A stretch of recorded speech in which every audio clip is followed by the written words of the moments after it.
नमस्कार दोस्तों, स्वागत है फिर से एक नई वीडियो में। दोस्तों, अगर आप हमसे जुड़े हैं, चैनल को सब्सक्राइब किए हैं, तो बिल्कुल आपको पता होगा कि हम अंकित भाटी सर की जो यूपी पुलिस के लिए हिंदी की बुक आई है, उसमें से हम ऑब्जेक्टिव प्रश्न को चैप्टर वाइज सॉल्व कर रहे हैं। और इससे पहले हमने जो है आज 7वां टॉपिक है, इससे पहले जो है 6 टॉपिक का वीडियो अपलोड कर दिया गया है। अगर आप पिछला वीडियो नहीं देखे हैं तो आपको डिस्क्रिप्शन में लिंक मिल जाएगा, या फिर चैनल के प्लेलिस्ट में जाइए, वहाँ प्लेलिस्ट बनाया गया है। आप एक एक वीडियो को क्रमागत से देख सकते हैं। आज हमारा 7वां टॉपिक है। 7वां टॉपिक में हमारा जो रहेगा वर्तनी, जो शब्द युग्म में जोड़े होते हैं, जोड़े जो बताया जाता है इसका अर्थ यह होता है तो दूसरे का अर्थ क्या हो जाएगा, उस प्रश्न को हम देखेंगे। और बात करते हैं, इस बुक का आप पीडीएफ डाउनलोड करना चाहते हैं तो आपको डिस्क्रिप्शन में टेलीग्राम चैनल का लिंक मिल जाएगा, आप वहां से जाके पीडीएफ को भी डाउनलोड कर सकते हैं। ठीक है, तो चलिए हम प्रश्न शुरू करते हैं। प्रश्न संख्या 1 से देखिए, इसमें पहला प्रश्न पूछा जा रहा है आपसे कि श्रुति सम शब्द की भिन्न अर्थ वाली सही जोड़ी पहचानना है।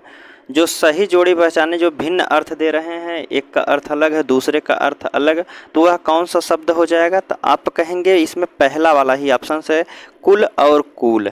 ठीक है, कुल मतलब होता है सभी को मिलाकर, और कूल मतलब एक होता है वंश होता है। ठीक है, अगला प्रश्न है, कह रहा है कि अभय और उभय शब्द का सही युग्म जोड़ा कौन सा हो जाएगा? अभय और उभय, तो अभय मीन्स होता है दोस्तों निर्भय। अभय मीन्स होता है निर्भय। निर्भय किस में दिया है? तो आप कहेंगे केवल पहले ही वाले ऑप्शन में दिया गया है, तो पहला ही ऑप्शन सही हो जाएगा। उभय होता है, उभय मीन्स होता है दोनों, लेकिन डी वाले में जो दिया गया है आगे पीछे दिया गया है, अर्थात जो है उभय को, अभय का अर्थ बता दिया है दोनों और उभय का अर्थ बताया है निर्भय। तो लेकिन हमारा जो सही होगा ऑप्शन ए वाला यहाँ बिल्कुल सही होगा। अगला प्रश्न है कि श्रुति सम भिन्नार्थक शब्द के जोड़े को पहचानिए। श्रुति सम भिन्नार्थक शब्द के जोड़ा कौन सा सही हो जाएगा? तो आप कहेंगे पहला वाला ही सही है, अपेक्षा का उपेक्षा से संबंधित है, ऑप्शन ए वाला सही होगा।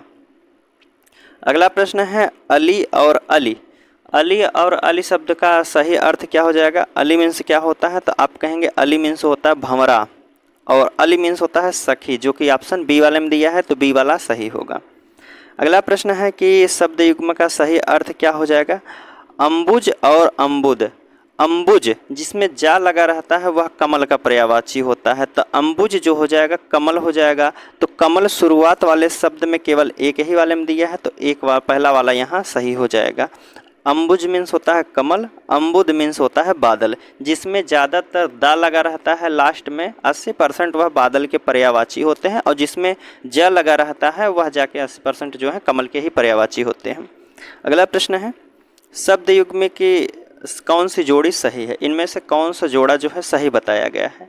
तो आप कहेंगे अचल का अचला से संबंधित यह सही जोड़ा है, अचल अचला, ऑप्शन सी वाला सही होगा। अगला प्रश्न है, कह रहा है कि शब्द युग्म में यदा कदा के सही अर्थ युग्म का चयन कीजिए। जो यदा और कदा का सही अर्थ बता रहा है वह कौन सा हो जाएगा? तो यदा का होता है दोस्तों जब, और कदा का होता है कब। ठीक है, तो ऑप्शन क्या हो जाएगा? सी वाला यहाँ सही होता है। अगला प्रश्न है, दिन और दीन, दिन और दीन का सही अर्थ क्या हो जाएगा? दिन मीन्स होता है दिवस, तो दिवस ए वाले ऑप्शन में दिया गया है सिर्फ, तो ए वाला ही यहाँ बिल्कुल सही हो जाएगा। और दिन मीन्स होता है गरीब। ठीक है, दिन मीन्स दिवस और दिन मीन्स गरीब। अगला प्रश्न है कि इसमें पूछा जा रहा है सही अर्थ वाला शब्द कौन सा हो जाएगा? सही अर्थ वाला कौन सा? आकार।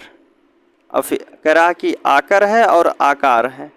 कुल कूल, निर्झर निर्झर, निर्जर और निर्झर दिया गया है, सर और सर दिया गया है। तो आप कहेंगे आकार जो होता है, आकर मीन्स होता है खान, और आकार मीन्स होता है आकृति, तो ऑप्शन पहला ही वाला यहाँ सही हो जाएगा। अगला प्रश्न पूछा जा रहा है कि नियति और नियति शब्द में का सही शब्द भेद कौन सा हो जाएगा?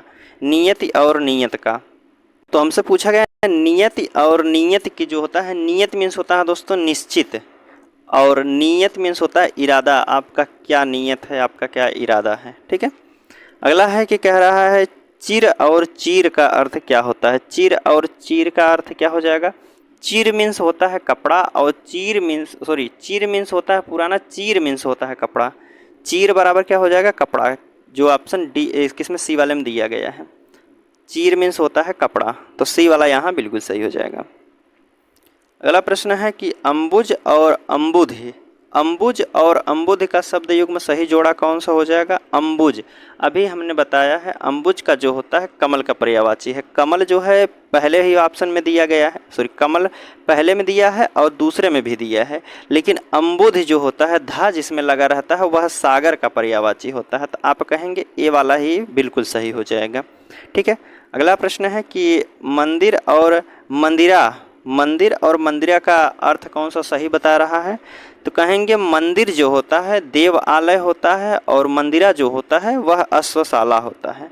यह प्रश्न आप कहेंगे कि अंकित भाटी सर के अगर आप वीकली मॉक टेस्ट देते हैं तो उसमें पूछा गया था मंदिर और मंदिरा का सही शब्दार्थ कौन सा है, तो आप कहेंगे देवालय और अश्वशाला है।